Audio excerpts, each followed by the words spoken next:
Hola, bendiciones para todos en esta nueva oportunidad. Les habla el pastor Andrés González y bueno, me place muchísimo poder estar de nuevo con ustedes para continuar con el estudio del Salmo capítulo 22. En la enseñanza anterior nos quedamos en el versículo número 13 y el día de hoy entonces vamos a estar analizando los siguientes versículos. Vamos a orar y vamos a decirle a Dios que sea Él hablando a nuestra vida a través de la palabra. Amado Dios, en esta nueva oportunidad te damos gracias por tu palabra, por la enseñanza que nos permites hoy estudiar. Oro por cada una de las personas que nos estarán viendo, por cada uno de los que nos van a ver luego, que tú les hables a través de la palabra. Que esta reflexión, esta enseñanza sea de mucha, pero mucha bendición para sus vidas, que nos ayudes a mejorar, a cambiar y a tener también mucho valor y mucho respeto por el sacrificio de la cruz, por lo que tú hiciste en favor de la humanidad.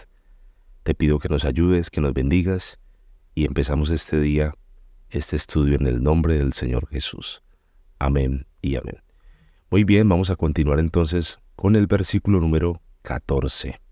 El versículo 14 dice: He sido derramado como aguas y todos mis huesos se descoyuntaron. Mi corazón fue como cera, derritiéndose en medio de mis entrañas. Eso de que he sido derramado como aguas, esa frase alude a que su vitalidad está saliendo de su cuerpo. Si lo miramos de manera literal, estaríamos hablando entonces de la sangre que se está derramando en esta cruz. Y si la sangre se derrama, entonces eso quiere decir que la vida se va apagando, su vida se está extinguiendo. Para que entendamos algo aquí, en la antigua Roma, cuando ellos crucificaban a algún reo, a alguna de estas personas, elegían a un soldado para que hiciera este trabajo, pero el soldado que elegían era la persona más fuerte del escuadrón, del pelotón. No podía ser un soldado cualquiera, sino que tenía que ser el más fuerte de todos ellos para que pudiera entonces golpear y clavar sus manos y sus pies al madero. Es decir, ese soldado no trataba con delicadeza al crucificado. Tendríamos que decir entonces que a Jesús no lo trataron con ningún tipo de consideración ni con delicadeza, todo lo contrario, lo trataron con suma violencia. He sido derramado como aguas. La segunda línea dice: y todos mis huesos se descoyuntaron. Sus huesos se descoyuntaron quiere decir que se habían dislocado. Según algunos historiadores, los brazos de Jesús fueron dislocados al clavarlo en el madero. Eso hacía que al respirar se produjera en él un gran sufrimiento, pues cuando él intentaba inhalar el aire, como levantar el pecho para tomar aire, luego de que inhalaba, entonces entraba el proceso de exhalar, y cuando exhalaba el cuerpo como que reposaba con mucha violencia sobre el madero. Entonces cada vez que él iba a respirar, eso era un gran sacrificio, un gran esfuerzo. No era tan sencillo poder respirar porque sus huesos se habían extendido, los habían prácticamente llevado al extremo para poder clavar sus brazos, sus manos a la cruz. Entonces prácticamente como si se hubiesen salido de su lugar, ¿sí? Es bastante fuerte esa ilustración, pero es lo que dice aquí, que sus huesos se habían descoyuntado. Dice la tercera línea: mi corazón fue como cera, derritiéndose en medio de mis entrañas. Uno estas dos frases porque creo que tienen mucha relación. Mi corazón fue como cera derritiéndose en medio de mis entrañas. Esto quiere decir que sentía como si su corazón se estuviera derritiendo. O sea, como si estuviera entrando ya en un proceso de desfallecer, de que su cuerpo está a punto de desmayar, ya como que no tiene las fuerzas para seguir soportando el sufrimiento. Versículo 15. Como un tiesto se secó mi vigor, y mi lengua se pegó a mi paladar, y me has puesto en el polvo de la muerte. La primera frase, como un tiesto se secó mi vigor, aquí está haciendo referencia al barro o a la arcilla que era usada por el alfarero, que ese barro o esa arcilla luego tenía que ser sometida a un proceso de purificación, de limpieza, pasándolo por el fuego, y allí se eliminaba todo tipo de humedad, esa humedad que hay en el material. Entonces, después de que se elimina la humedad, queda completamente endurecida, queda compacta, queda seca. Y por eso él dice: como un tiesto se secó mi vigor. O sea, está haciendo una comparación de ese tipo de barro que trabajaba el alfarero, donde no había ya ningún tipo pues de humedad por todo el proceso que había pasado ese barro. Y mi lengua se pegó a mi paladar, es decir, no tenía agua sobre su boca, o sea, no había saliva, se había secado completamente su boca, y esa lengua de él allí, dice, se había pegado ¿a dónde? Al paladar. Era una sed extrema la que estaba sintiendo. ¿Alguna vez usted ha sentido una sed donde su lengua como que se queda tan seca, tan reseca que se pega al paladar? No sé, pero esta expresión quiere decir que en él se cumplió algo muy fuerte, y es que no había ya ningún tipo de fluido sobre su boca. Y me has puesto en el polvo de la muerte. Esto de que me has puesto en el polvo de la muerte es que él se sentía al borde o al precipicio ya de la muerte. Es como si dijera, ya está llegando mi hora. Es más o menos lo que está diciendo aquí. Me has puesto en el polvo de la muerte es, está llegando mi hora. Versículo 16. Porque perros me han rodeado, me ha cercado cuadrilla de malignos, horadaron mis manos y mis pies. Porque perros me han rodeado. Vamos a analizar esa frase. Los perversos me han rodeado como una jauría de perros rabiosos, es lo que le está diciendo acá. Esos malignos como una jauría de perros. ¿Usted alguna vez ha visto una jauría de perros así, que estén muy enfurecidos, que hasta de sus bocas les brota como esa espuma, y están dispuestos a atacar, están dispuestos a dañar a la persona que se les atraviese? Yo he visto algunos de estos perros así y realmente es intimidante, se siente bastante temor ver una jauría de perros muy rabiosos. Y es lo que dice acá él. Ellos me han cercado como una cuadrilla de ¿qué? De malignos. Eso de que una cuadrilla de malignos es una gran multitud de perversos lo tienen rodeado, lo tienen cercado. Y la última frase, póngale mucho cuidado a lo que dice aquí. Horadaron mis manos y mis pies. Esto de horadaron, aquí, voy a ponerlo aquí con el marcador verde. Horadaron. Esta palabra horadaron, este versículo es muy pero muy diciente de lo que sucedió en la cruz. Ese horadaron es que golpearon con mucha violencia sobre sus manos y sobre sus pies.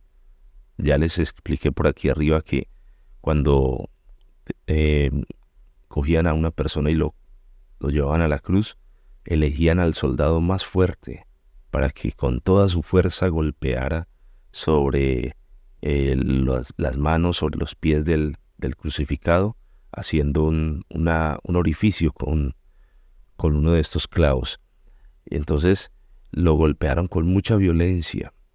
Ahora, los clavos que usaron para atravesar a Jesús no fueron cualquier clase de clavos. Esos clavos que fueron utilizados allí en la crucifixión normalmente solían ser de hierro.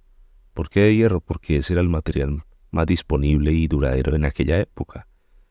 La mayoría de los eruditos, de los expertos, coinciden en que esos clavos que utilizaron en la antigüedad medían aproximadamente entre 12 y 18 centímetros más o menos.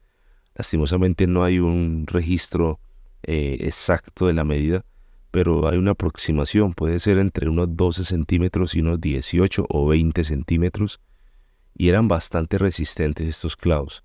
¿Por qué eran resistentes? Porque ellos se encargaban de soportar todo el peso de la persona que estaba crucificada.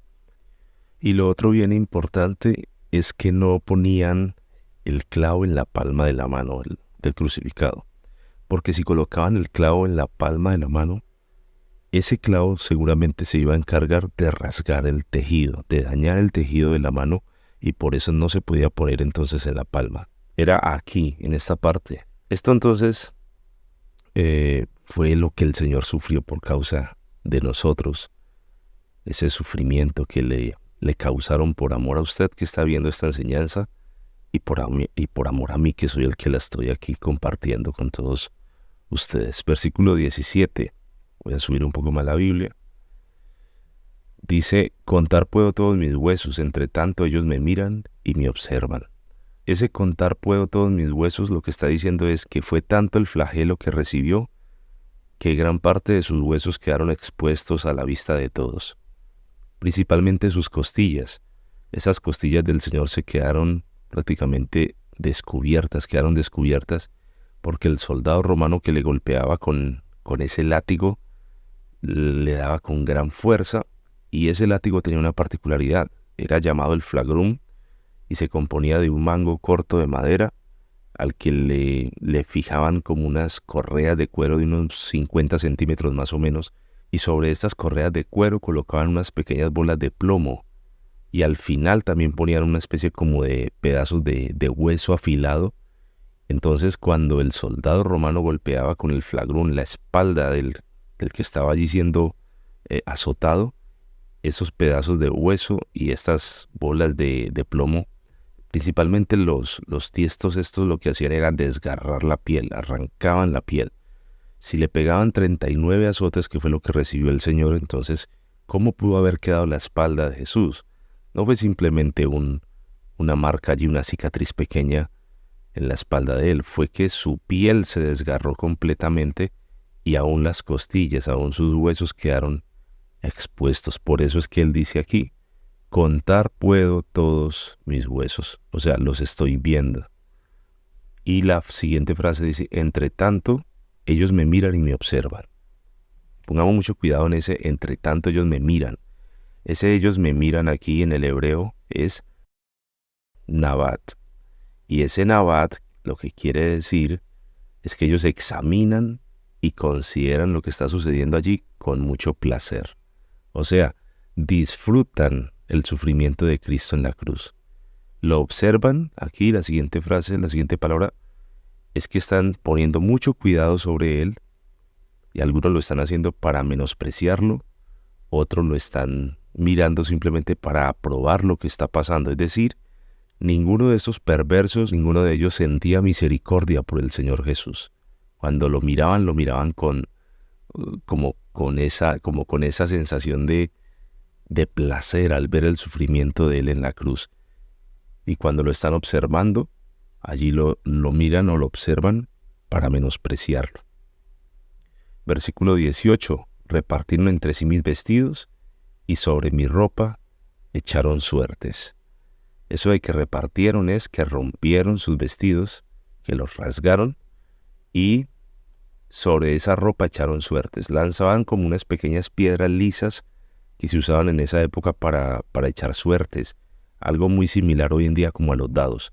Y eso lo hacían ¿con qué? Con la intención de saber quién se quedaba con ese manto, con esta ropa de Jesús, puesto que dicen algunos que este manto era muy, muy costoso. Por esa razón querían quedarse con él. Muy bien. En el siguiente versículo vamos a ver que el salmista expresa su deseo de que Dios permanezca cerca de él y que no se aleje, porque cree que la cercanía divina es lo que le brinda la salvación, es lo que le brinda la esperanza en medio de todas sus luchas. El versículo 19 dice lo siguiente: mas tú, Jehová, no te alejes, fortaleza mía, apresúrate a socorrerme. Mas tú, Jehová, no te alejes, fortaleza mía, apresúrate a socorrerme. Ese mas tú, Jehová, no te alejes es: no pongas distancia entre nosotros, que no haya una barrera, que no haya una distancia, que no haya una lejanía entre nosotros. Fortaleza mía, apresúrate a socorrerme. Él está haciendo un llamado de emergencia para que Dios se apresure a socorrerlo en ese momento de angustia que él tiene. Versículo 20, y vamos a bajar la Biblia para que continuemos. Libra de la espada mi alma, del poder del perro mi vida. Libra de la espada mi alma es: no permitas que esas armas del enemigo me atraviesen. Esa espada que el enemigo tiene, esa espada que representa ¿qué? Representa la muerte, que representa el dolor, el flagelo, que él no permita que eso dañe su vida. Dice, del poder del perro. Aquí es muy interesante esta palabra poder, porque en el hebreo está haciendo referencia a las garras de ese perro. Seguramente lo comparas con un perro muy grande, no cualquier clase de perro. Puede ser un perro de la época poco más grande, y ese animal le infundía temor, le infundía un poco de miedo al mirarlo. Entonces él hace esa comparación: del poder del perro mi vida. No dejes que ellos cojan mi vida en sus manos, en sus garras, no permitas eso. Versículo 21: sálvame de la boca del león y líbrame de los cuernos de los búfalos. Aquí entre el versículo 20 y el versículo 21 vamos a ver que él se refiere a 3 clases de animales. Primero habla del perro, luego habla del león y por último va a hablar del búfalo. Del perro pues ya les expliqué que habla de la garra de ese perro. El poder allí es la garra. Y el 21 que dice sálvame de la boca del león, esto es o hace referencia a un león, pero un león hambriento, no cualquier clase de león.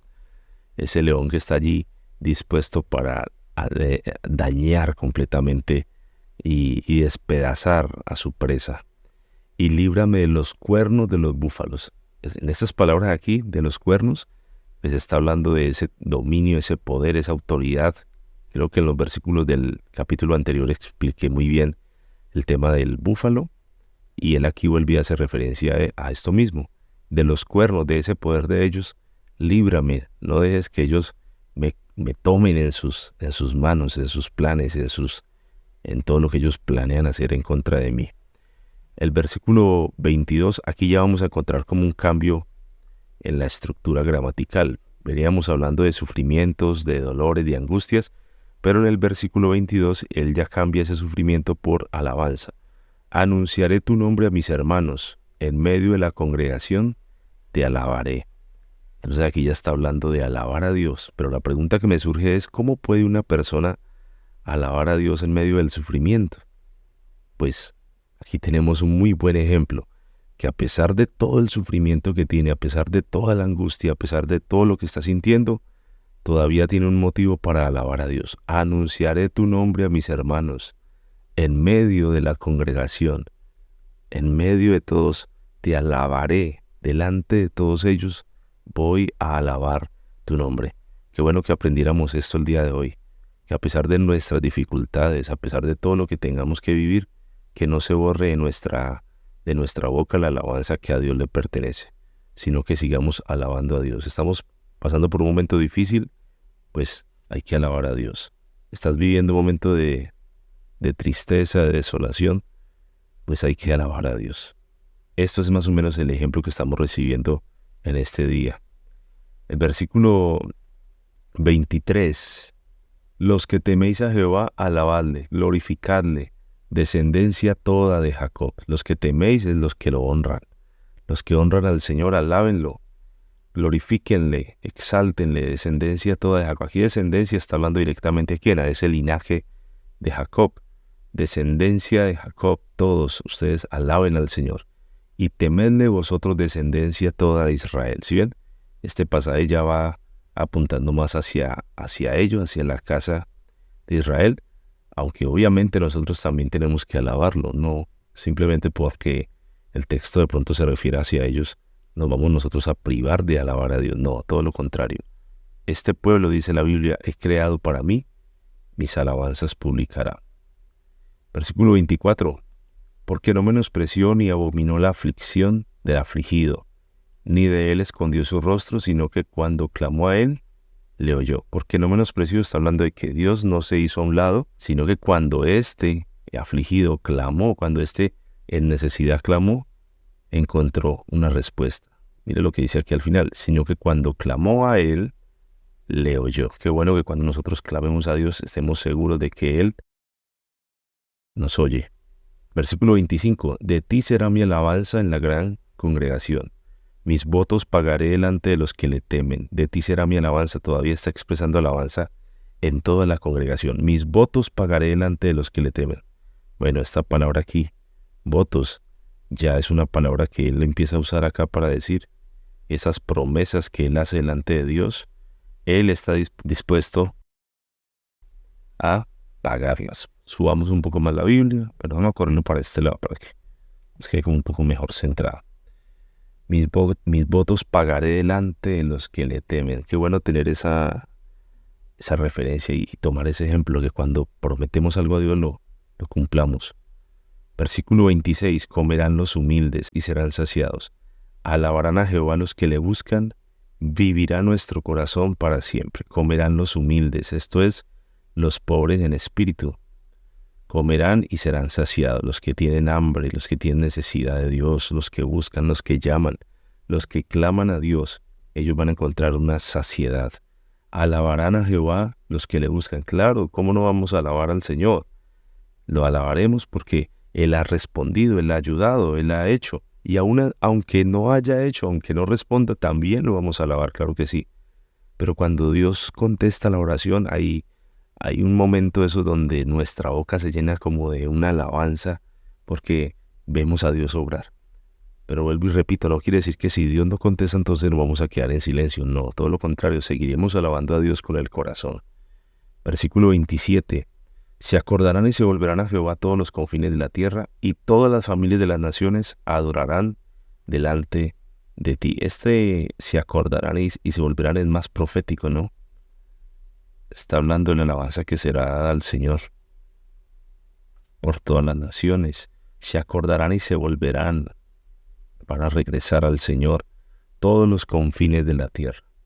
Y todas las familias, son la gente de pueblos, todas las familias de las naciones adorarán delante de ti. Este mensaje aquí es más profético, como apuntando hacia los postreros días, en que ya todo como que está llegando a su final. Versículo 28. Porque de Jehová es el reino, y él regirá a quienes, a las naciones. De Jehová es el soberano, el Señor, el único que tiene el poder, el dominio. Porque de Jehová es el reino. Qué bueno poder ver esta palabra aquí. El reino le pertenece al Señor. Y como el reino le pertenece al Señor, Él va a regir las naciones. O sea, Él va a juzgar sobre las naciones. Ese cuento de que el fin del mundo llega para el que se muere, eso es mentira. Aquí está diciendo el salmista que sí, va a llegar un tiempo en que el Señor va a juzgar las naciones. Así que no se preocupen que tarde o temprano el Señor va a traer va a establecer ese juicio sobre cada nación. Versículo 29. Comerán y adorarán todos los poderosos de la tierra, se postrarán delante de él todos los que descienden al polvo, aunque el que no puede conservar la vida a su propia, aún el que no puede conservar la vida a su propia alma. Aquí lo que está diciendo es que esos poderosos, esos fuertes, y yo no sé si de pronto a manera de sarcasmo lo estaba diciendo como refiriéndose a quienes, a los que ya había mencionado anteriormente, a los que llamaba perros, a los que llamaba leones y a los que llamaba búfalos.